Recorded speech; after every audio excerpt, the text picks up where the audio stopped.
A Treatise of Satan's Temptations. Part 2. By Richard Gilpin. A Discourse of the Malice, Power, Cruelty and Diligence of Satan. Chapter 2. Of the advantages which Satan hath, and useth, for the introduction of error. 1. From his own power of spiritual fascination, that there is such a power, proved from Scripture, and from the effects of it.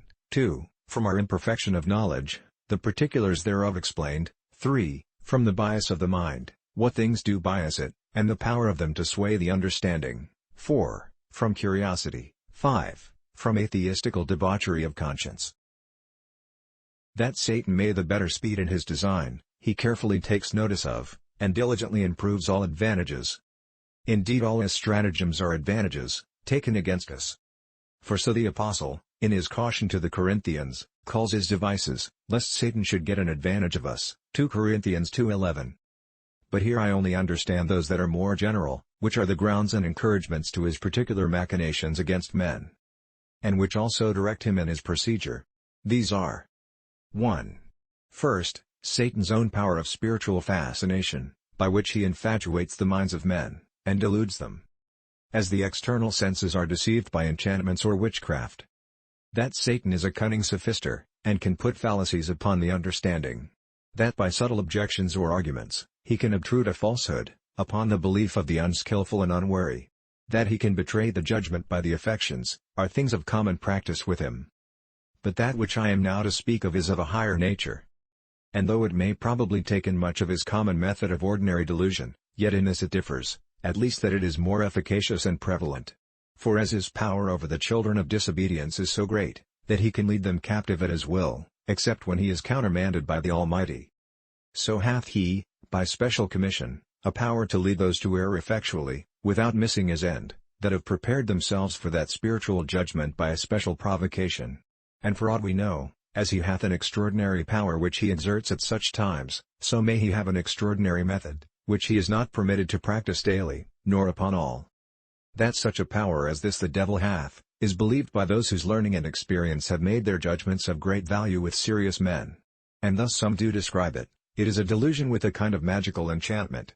So Calvin, Galatians 3:1, a satanical operation whereby the senses of men are deluded. Thus Perkins, who after he had asserted that Satan can corrupt the fantasy or imagination, he compares this spiritual witchcraft to such diseases of melancholy, that make men believe that they are, or do, what they are not or do not, as in the disease called lycanthropia. And to the enchantments of Jannes and Jambres, who deluded the senses of Pharaoh. Others more fully, call it a more vehement operation, of the great impostor, whereby he obtrudes some noxious error upon the mind, and persuades with such efficacy, that it is embraced with confidence, defended strenuously, and propagated zealously. A particular account of the way and manner by which the devil doth this, is a task beyond sober inquiry. It may suffice us to know that such power he hath, and this I shall confirm from Scripture, and from the effects of such delusion. 1. First, there are several Scriptures which assert a power in Satan, to bewitch the minds of men into error, from which I shall draw such notes, as may confirm and in part explain this truth in hand. And I shall begin with that of Galatians 3:1. O foolish Galatians, who hath bewitched you, that you should not obey the truth? The word which the Apostle here useth for bewitching, as grammarians and critics note, is borrowed from the practice of witches and sorcerers, who use by secret powers to bind the senses, and to effect mischiefs. It is true he speaks of false apostles, but he intends Satan as the chief workman. And this he transfers to signify Satan's power upon the mind, in blinding the understanding for the entertainment of error. Neither can anything be objected why this place should not prove a fascinating power in Satan, such as we have been speaking of, but this: that it may be supposed to intend no more than an ordinary powerful persuasion by arguments. Yet this may be answered, not only from the authority of learned interpreters, who apprehend the Apostle and his expression to intend more, but also from some concomitant particulars in the text. He calls them foolish Galatians, as we translate it, but the original goes a little higher, to signify a madness. And withal he seems to be surprised, with wonder at the power of Satan upon them, which had not only prevailed against the truth, but against such evident manifestations of it, as they had when they were so plainly, fully, and efficaciously instructed. For before their eyes Jesus Christ had been evidently set forth, which expressions and carriage cannot rationally be thought to befit a common ordinary case.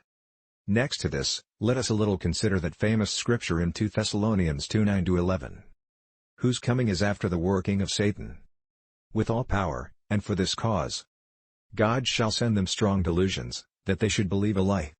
I shall from this place observe a few things, which if put together will clear the truth we speak of, as, first, in this delusion here mentioned, the apostle doth not only set down extraordinary outward means, as signs and lying wonders, but also suits these extraordinary means, with the suitable concomitant inward power.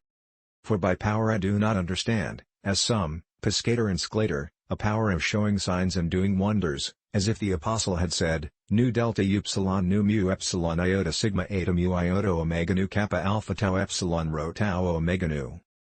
With the power of signs and wonders, for the words will not well bear that without some unnatural straining, but I understand by it a power, distinct from the signs and wonders, by which he moves their hearts to believe, by an inward working upon their minds, striking in with the outward means of lying miracles propounded to their senses. And we may the better satisfy ourselves in this interpretation, if we compare it with Romans 15:19. Where not only the power of doing wonders is expressed by a phrase, proper and different from this of the text in hand, through mighty signs and wonders, or in the power of signs and wonders, but it is also clearly distinguished from the power of the Spirit of God, in working upon the hearts, to make those wonders efficacious and persuasive. So that, as in the Spirit of God, we observe a power to do wonders, and a power to work upon the heart by these wonders, we may conclude that this wicked spirit hath also, in order to sin and delusion, this twofold power. But secondly, I note further, that this power is called a special energy of peculiar force and efficacy in its working, kappa alpha tau nu rho gamma epsilon iota alpha nu tau omicron sigma alpha tau alpha nu. The strange inexpressible strength of it seems to stand in need of many words for explanation. He calls it all power, nu pi sigma delta upsilon nu mu epsilon iota, which as well notes the degree and height, as the variety of its operations, and then the energy, the virtue, operativeness, and strength of power. Thirdly, it is also to be observed that Satan's success and exercise of this power of delusion, depends upon the commission of God, and that therefore it is extraordinary, and not permitted to him but upon special occasions and provocation, for this cause God shall send. Fourthly, the success of this power when exercised is certain. They are not only strong delusions, in regard of the power from whence they come, but also in regard of the event, those upon whom they come cannot, but believe. Infatuation and pertinaciousness are the certain fruits of it. Thanks.